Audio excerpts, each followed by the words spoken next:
Hello everyone and welcome back to your weekly news recap. We, as usual, are your hosts Jacob Smith and Matt Morgans, here to break down some of the biggest, most interesting stories of the week in the gaming industry. Matt, let's dive right into it. I know there are some interesting updates regarding Apex Legends' big drop of Season 2. Go ahead and hit me with the details on that, man. So yeah, Apex Legends Season 2 started on the 2nd, after much anticipation following the end of Season 1, and it looks like they're really aiming bigger with Season 2.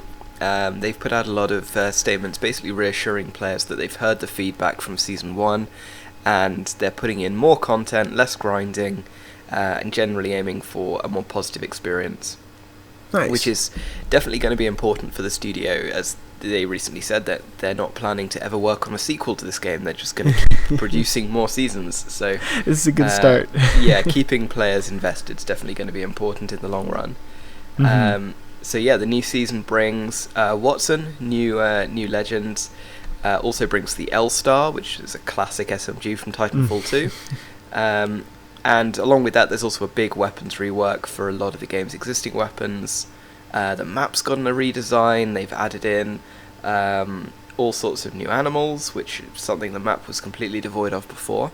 Give it a little more life. Absolutely. And life that can step on you and crush you into paste. That's the best kind of life, right? There's obviously a new battle pass as well, and that's gotten a bit of a redesign. There's going to be 3 new kinds of reward categories. Nothing huge, but it is more content for people to unlock. And the way they're approaching the battle pass now is to use daily and weekly challenges, which players can use instead of just getting XP. Completing certain challenges will just unlock a whole level in the battle pass. Okay, which cool. is hopefully going to eliminate some of the grinding that players were complaining about in Season 1. And yeah, overall it looks like a fairly positive introduction, and of course coming along with that is the start of the first Apex Legends Ranked League, which people have been waiting for quite a long time, and it is now available as of the 2nd. So the first Ranked League series, that they're calling it, as distinct from seasons, will be running parallel to Season 2. Awesome. Although they have said that the ranked leagues are not necessarily going to always be the same length as the seasons. So the first one will be, but the ranked league series will be distinct from the general seasons, and that may change in the future.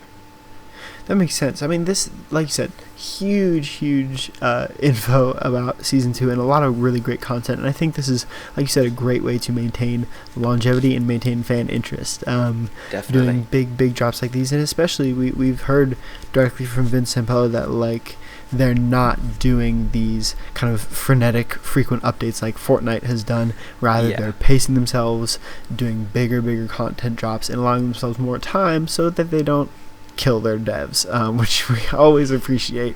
So I think it looks like Season 2 is going to be off to a great start for Apex, and kind of rolling into more big multiplayer shooter news. I know you got some interesting news regarding Modern Warfare, of course, Call of Duty Modern Warfare, the upcoming title. Don't get it confused with any of the other Modern Warfares. Yes, so this is less news and more rumor. I guess so, yeah. But I think it's relatively believable, which is that there's a rumor circulating online, which I think originated on Twitter, that Call of Duty Modern Warfare is going to have a Battle Royale mode available at launch. Now, obviously, this is a rumor, and there's been no official confirmation, so it should definitely be taken with a pinch of salt.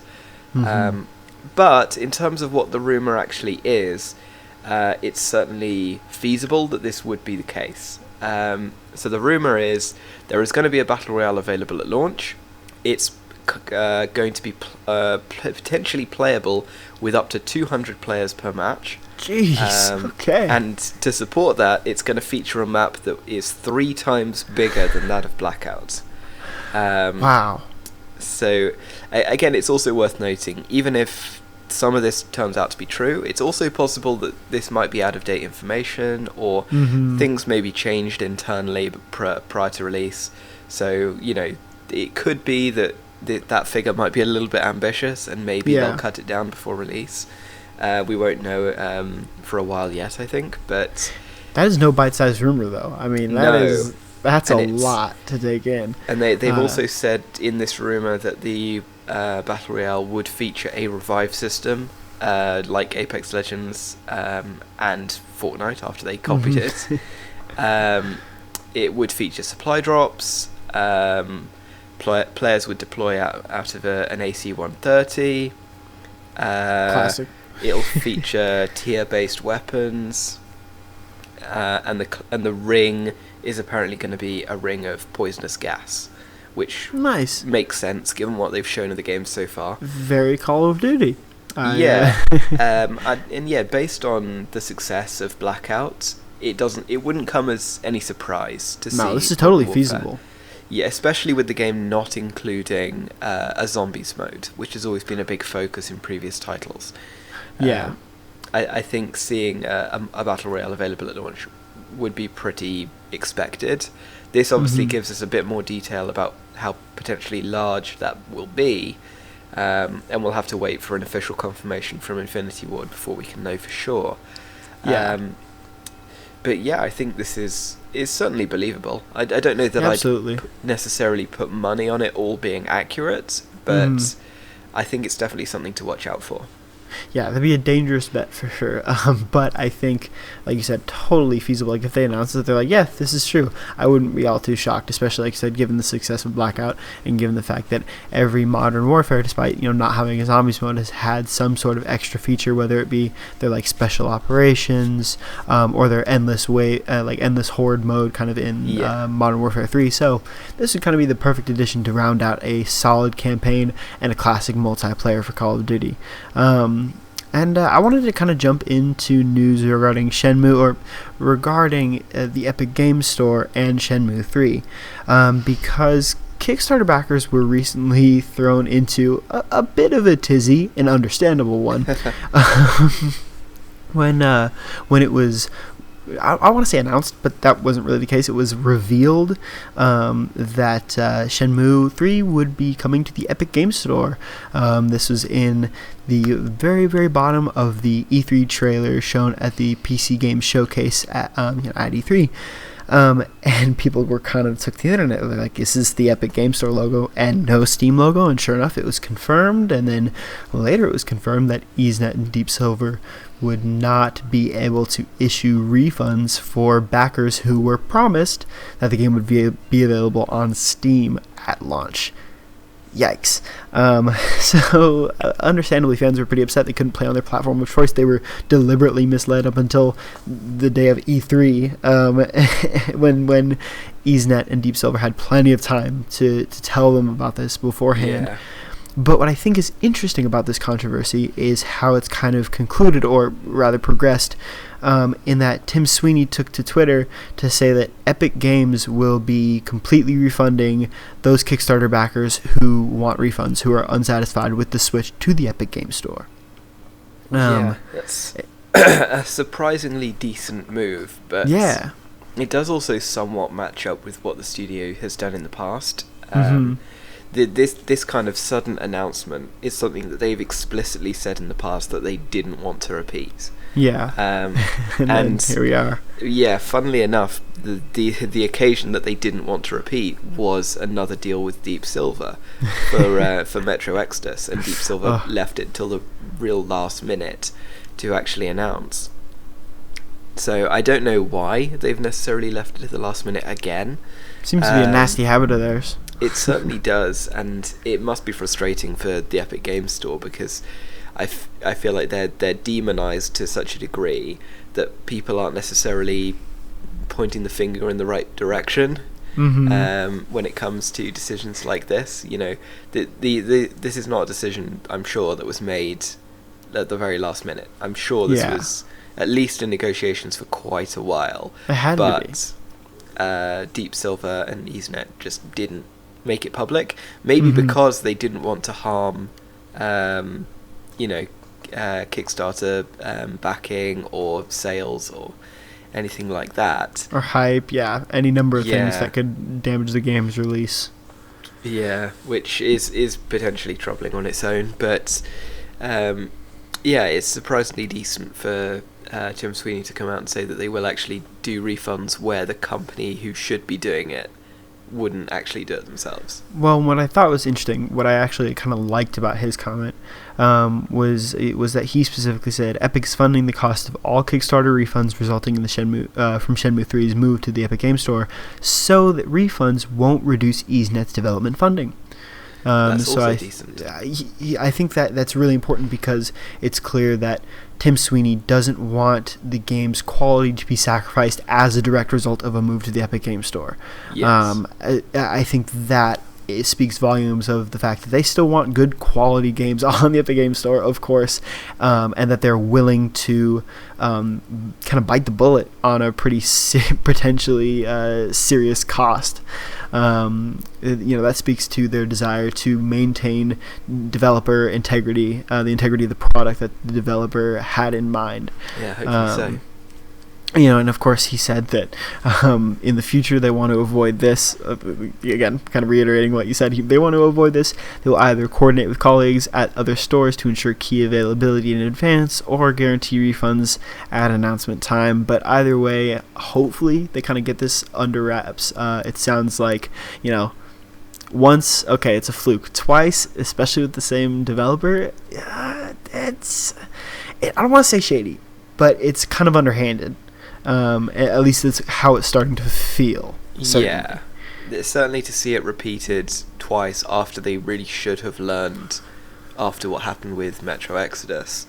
It's, I do wonder if, maybe they didn't want to, maybe they couldn't figure out a way to do refunds, and they've been trying to figure out a way internally to do refunds and just dragging their feet because they knew that this announcement was going to get a bad reception and left it just didn't want to do it and left it until the very last minute. Yeah. Which has not helped things by any means. Clearly backfired. But I kind of like how this is developed, and I want to see how fans really react to this, and react to the Epic Game Store, more so than Shenmue, because obviously they're going to be pissed off at EaseNet and Deep Silver. But I want to see their reaction to Epic's move. But it'll be interesting.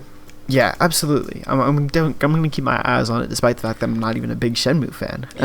It's worth noting as an aside that there was some recent data that came out which shows that Steam's subscriber numbers and whatnot seem to be dropping in the last sort of 4 or 5 months. Not to like a huge degree, but a notable degree, especially considering that it falls within the time frame that the Epic Game Store has really been picking up a lot of exclusives. Yeah, I think that's only going to encourage their aggressive kind of tactics. You'd think, but I mean, we haven't really seen them fight back yet. Certainly. So, well, I guess we'll see. Well, indeed we will. But kind of on to another publisher that kind of should have learned its lesson. Is EA, who consistently shows time and time again that they aren't really out. They have investors in mind as opposed to the public. But Matt Bilby, the executive vice president of strategic growth over at EA, wants to challenge that notion. In an interview with GamesIndustry.biz, he spoke out to kind of, again, challenge this public perception that EA is the bad guy. He said he struggles with this idea that they really are this kind of caricature-esque villain. And I think the important part about the interview was the fact that he highlighted the publisher's focus on indie support and their recent push toward helping develop indie games through the EA Originals label. Yeah, it's certainly a fair point. I mean, the EA's support of indie titles is definitely something that doesn't get nearly the kind of headline attention that their recent gaffe over loot boxes did.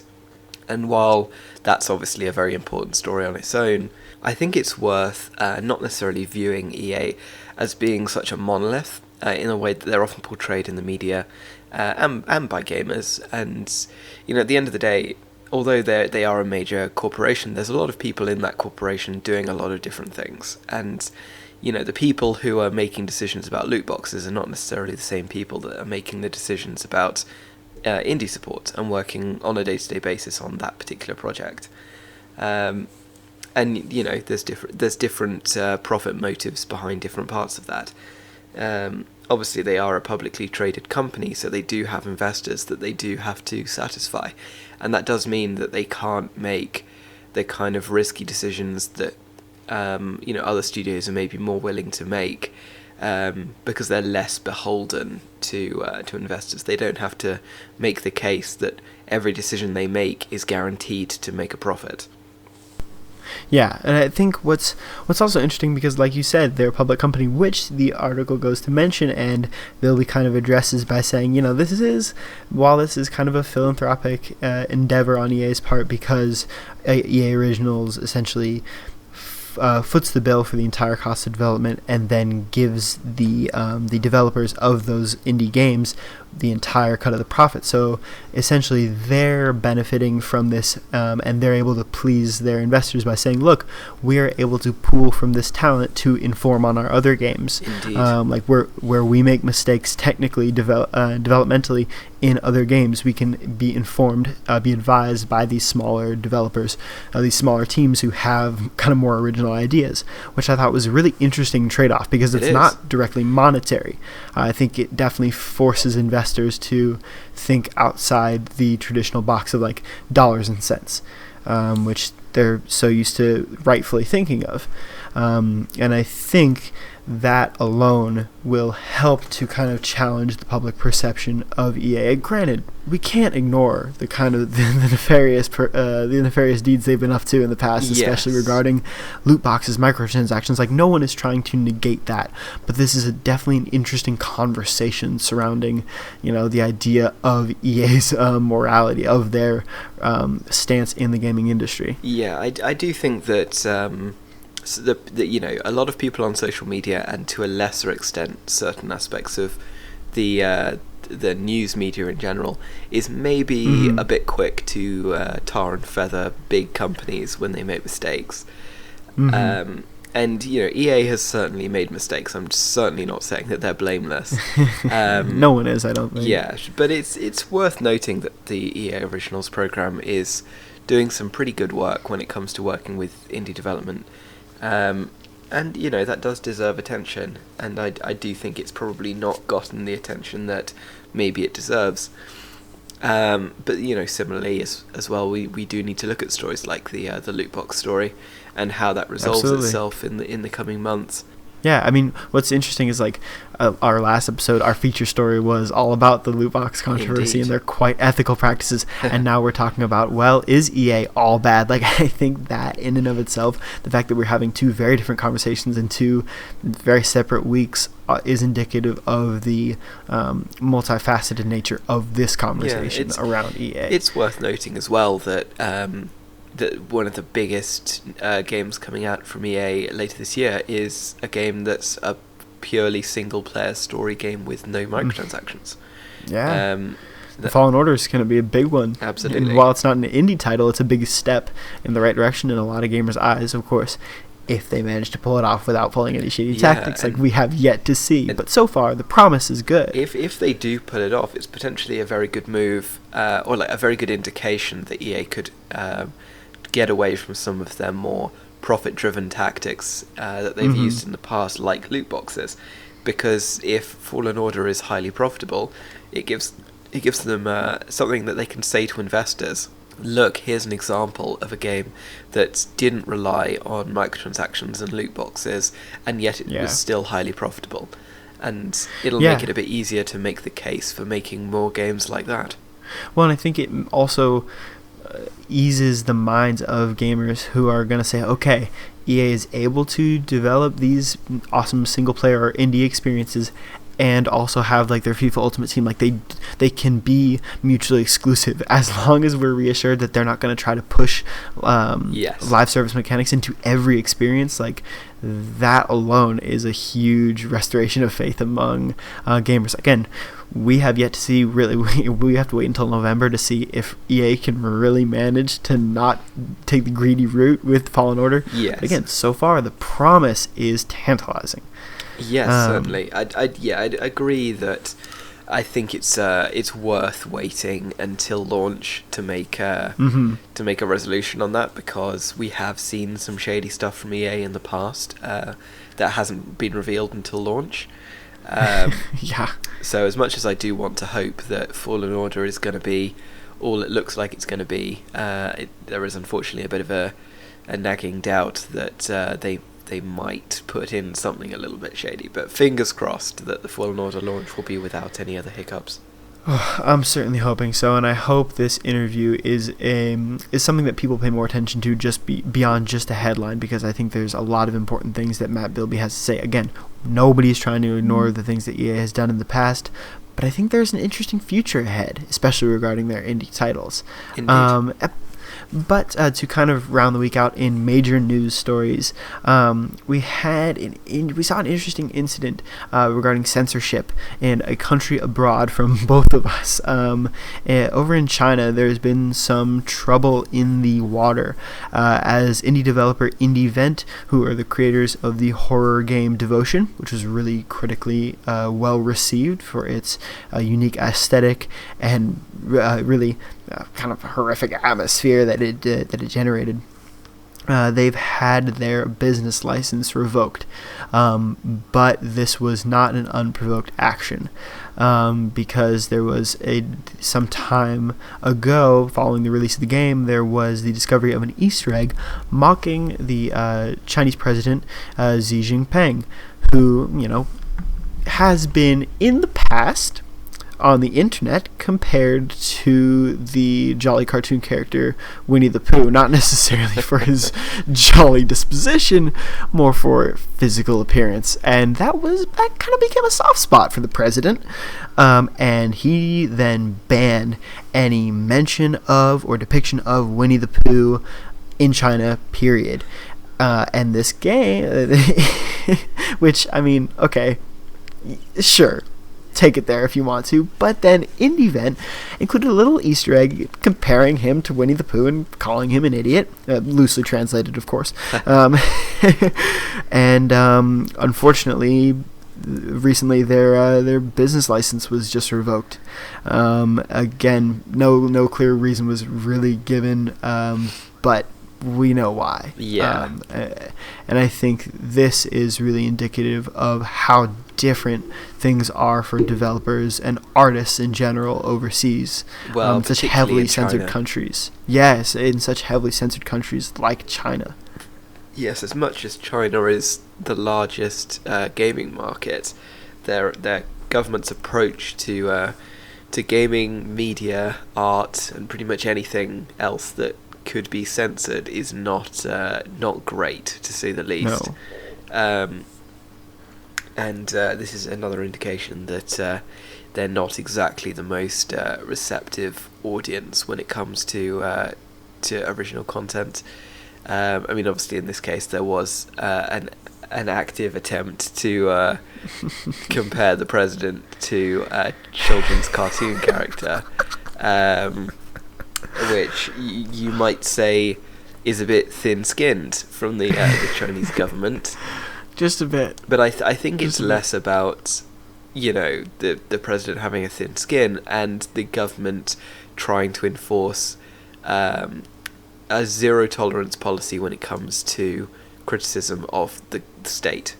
And that in and of itself is a very troubling position that goes well beyond any discussion of video games. Absolutely. So yes, unfortunate for this studio. Hopefully they're able to find some way to get their business license back, or reform as another studio or something along those lines. Well, it really is. It's disheartening because it was a very clearly talented studio with an awesome vision. Because Devotion, critics really praised it for giving it that feel, that really anxiety-inducing feel that horror games have been lacking as of late. I don't want to say as of late. I feel like in the last 5 years or so, they've made a good rebound from jump scares into that atmospheric horror. True. But Devotion was from a really small studio that managed to do this with, limited team, limited budget. And it's always exciting to see studios like that kind of bust through the concrete, but then to have it just kind of stifled by the big boot of the Chinese government. Again, like I said, it's pretty thin-skinned. A giant government going up against a tiny little indie studio.